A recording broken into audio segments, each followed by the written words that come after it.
Here we are. The season has finally arrived. Tuesday Tiger Talk is back at our normal indoor practice facility here. Head Coach Sweeney today. Had just 2 players today. We were supposed to get 3, but ran a little short on time, I guess. Let's start off. Obviously, Coach Sweeney was very excited for game week to be here, kind of like we are. Yeah, absolutely. Why wouldn't you be? I mean, it's finally here. It's it's been a long time since January when they played in that Sugar Bowl, and when you lose a game like that and you're in that kind of I can imagine for the players and coaches, it does seem like a real journey to get back to this point, to get back to the next game and start over again. When you were that close to maybe repeating as national champions, now then all of a sudden you drop all the way back to the bottom and you start over again just like that. It's an exciting time. It's going to be. So you're saying we were that close last year? Well, they were in the semifinals of the national tournament, so yeah, that's that close. So you're pretty darn close when you get that far. It's like the equivalent of the conference championship games to go to the Super Bowl. I mean, so yeah, they were pretty close. So now it comes. Spoken like a Steeler fan. Go ahead.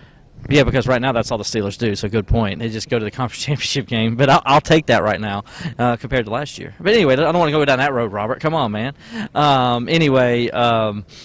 It's exciting that this game week, and I know Gavin feels the same way I do, and you do too. We actually get to cover a game and stop talking about practice. We've been talking about practice since April, so I'm kind of – I know, we're talking about practice, man. So I'm excited about game week just as Coach Sweeney is, yeah. All right, Gavin, you and I have already covered a couple of games in the last week and a half, so this will be our first college game we get to cover. That's right. All right, Gavin, we had 2 players today. We had Trey Lamar first, and then we had Adam Choice. Talk to us first off about some of the things you heard from Trey Lamar.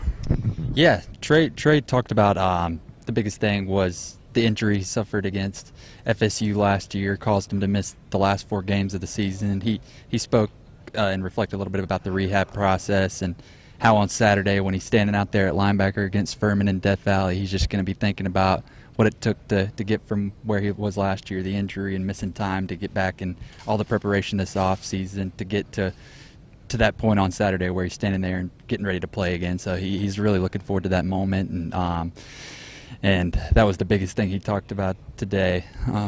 I mean, Trey, you can tell he talk a little bit about what's different. How is he a different player this year versus last? And he's one of those guys. Obviously, the defensive line's getting a lot of attention, but Trey Lamar, if he plays up to his potential, he's one of those guys that could be playing on Sundays. And obviously, came into Clemson as a 5-star and has played well, but never really hit that that ceiling a lot of fans have expected to see. And he sounded like he was confident this year might be the year we see that. Mm-hmm.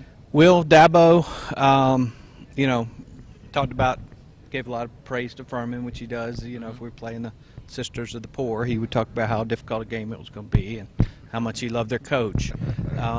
What are some of the other things that stood out that you heard from Dabo? Well, and kind of going off of that, he talked about how Furman had beat Clemson 10 times, and of course, I immediately grabbed my media guide and looked back and saw the last time Clemson lost to Furman, 1936. Yeah, it was obvious Tim Beret was not in the room today. It was obvious because that should not have come up. By the way, Clemson has won 30 straight against Furman, dating back to 1936. He didn't mention that. He didn't mention that either. So, but his point was he was trying to get people to say, hey, anything can happen. And, you got to play the game. They got to be prepared to play Furman. Okay, we get that. But Clemson's going to win when they come down the hill. We all know that. So I think the thing that kind of got me, and I wrote about it on the website, was he sent a message to those pulling against Kelly Bryant out there, and I thought that to me was the most intriguing thing. Dabo wanted to get that out there. Basically, he don't want to hear, if Kelly Bryant makes a bad play, he doesn't want to hear people booing and wanting Trevor Lawrence to come out into the field. I think that's where he's going with this, and so it was very obvious in the press conference. He kept going back to it, saying, hey, look, it's sad if you're somebody out there and you're pulling against one of your own players. He's like, they're Clemson Tigers. You should pull for them to want to win. And then he compared it to, we have 5 offensive linemen go out there. There's more than 4 defensive linemen that will play in the game. There's more than 3 wide receivers that are going to play in the game, or 1 running back. He kept putting all those guys out there to say, hey, look, it's the same situation. You put the best guys out there, and you want them to play, and you want them to play well, and you want them to succeed. That's the whole reason they put them out there, not just to succeed for themselves, but to succeed for the team. And he says he's going to be disappointed basically if he hears any boos on Kelly Bryant if Kelly Bryant makes 1 mistake. So if you're out there, fans, Dabo's going to have you wrapped in the post game if you boo Kelly Bryant. Well, I thought it was interesting, quite frankly, that Dabo went there as a head coach, because obviously, he probably heard little groans in the spring game in the stands, and Dabo said on his radio show last night and today the same thing. Obviously, the best case is Trevor and Kelly both go out there and play tremendous all season long. Yeah. But I think the fans, obviously, they want the expectations are national championship. Right. And they want to make sure the team is doing everything they can to win the national championship. I got news for you. Dabo's expectation is national championship. So trust in Dabo. They're going to work through the process, and he's going to make the decisions that he needs at the right time to hopefully have the team where they want to be at the end of the season. I think some of the fans are nervous because of what happened with Cole Stout and Deshaun Watson, and maybe felt like Clemson lost a game or maybe that year they didn't need to, but exactly. Now I think that's maybe one reason the fans are a little more on edge, is because now the expectation is to win it all. And I think, when you look at Kelly Bryant to Cole Stout, Kelly Bryant is obviously the better player of the two players. And so it's a little bit different. Like, there was an obvious situation with Deshaun Watson and Cole Stout. Nothing against Cole. Cole, I think, is a great guy and is a good college quarterback, but he wasn't what Deshaun Watson was, obviously. Kelly Bryant, I think, he's already won you 12 games. He's already won you an ACC championship. This guy's a proven winner as a quarterback, and you just can't take that away. You have to understand that. Even though this guy behind him has a chance to be every bit as good as Deshaun Watson, but Kelly Bryant's better, and that's what makes the situation different than it was back in 2014. Yes, but I also think you've got all these weapons at wide receiver. Yeah. Spoke to somebody last night that's very close to the team and told me that was a big factor in Deion and Ray leaving early. They knew if they came back, Kelly Bryant's quarterback, they're not going to get to show off their skills. So we've got guys like T. Higgins, and we've got weapons there that Clemson needs to take advantage of, and that's what we'll see unfold. The good news is we all get to see it ourselves, and the pressure is going to be there if he's not performing. Kelly did not handle the pressure well at all in the spring game. Hopefully he handles it very well when we go to Texas A&M. Not worried about Saturday. All right, Gavin. Other player we heard from was Adam Choice. I actually thought he was a great interview today. He was very open, honest about things. Talk to us about what we heard from Adam. First of all, he told a funny story. Obviously, one of the biggest news of this week so far is that Choice is second on the depth chart behind Etienne and ahead of Feaster. So Choice told a funny story. He actually didn't see the depth chart for himself yesterday. It wasn't until his mom called him up at night and said, "Adam, I feel like congratulations are in order." And Adam was like, for what?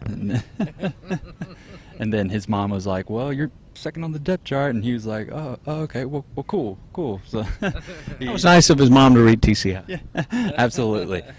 So he talked about how Adam went on to talk about how that's in the running back room. He says they're not focused on depth chart. They're all just focused on themselves and competing with each other and being the best they can be as a whole group, and not concerned with any individual place in the pecking order. But that was one of the funny things he mentioned. He kind of reflected on his whole career at Clemson to this point. Adam's come a long way from where he was when he was a freshman. He just talked about the journey and how tough it's been for him coming in as a redshirt, or coming in as a freshman, as an option quarterback in high school, coming in playing running back. It was just an entirely different transition for him. He said he had no clue what he was doing. So yeah, he never passed block. Yeah, he had never passed block. That was one of the big things he talked about. So that was a big struggle learning all that. And of course, he got his chance to start as a freshman, and then he got hurt against Boston College that year. So he talked about how that was tough. He had gotten hurt in high school, but he was the guy in high school, so it wasn't as tough coming back from that injury. But coming back from an injury when you were competing for a job and you don't know you have to come back and compete for a job again, that was tough for him. And so then he redshirted that next year. That was tough for him, and he comes back the next year after that and he just said that just did not go all as he had planned or hoped it would. And so then that leads up to last year. He finally starts making strides and making the most of his opportunities, and he really starts to find himself in Clemson's running back court. So he just kind of reflect. We'll have a full story on this later, but he just really went in depth and reflected on his whole career to this point, and he's in a great place right now as he heads into his last year at Clemson. Really has a chance to end his career in strong fashion. What's interesting about his story is a lot of people forget he came in with Deshaun Watson and Octavius Scott and those guys. They're now in the NFL for 2 years. That's how long he's been here. He came in with Hunter Renfrow, same class as well, but people, I think, are so Hunter Renfrow, they just kind of think Hunter Renfrow because of that championship. But Choice It's been a long. Really has been a long 5 years for him, no doubt. Well, and a lot of guys would have transferred or would have gone another place because they wanted to make sure they got that playing time. Adam has stuck it out, and it's good to see somebody like that get rewarded their final season. You know, he's got some family members that have played on Sundays, so obviously he's still holding that goal out there. And if he has a good season this year, you never know. He could parlay that into spot on NFL roster next season. That's it for this edition of Tuesday Tiger Talk. We'll be back with you next week live from the indoor facility. May have a special guest joining us next week, and we will also have a game to talk about next week. So stay tuned to TCI for the most complete coverage of Clemson football.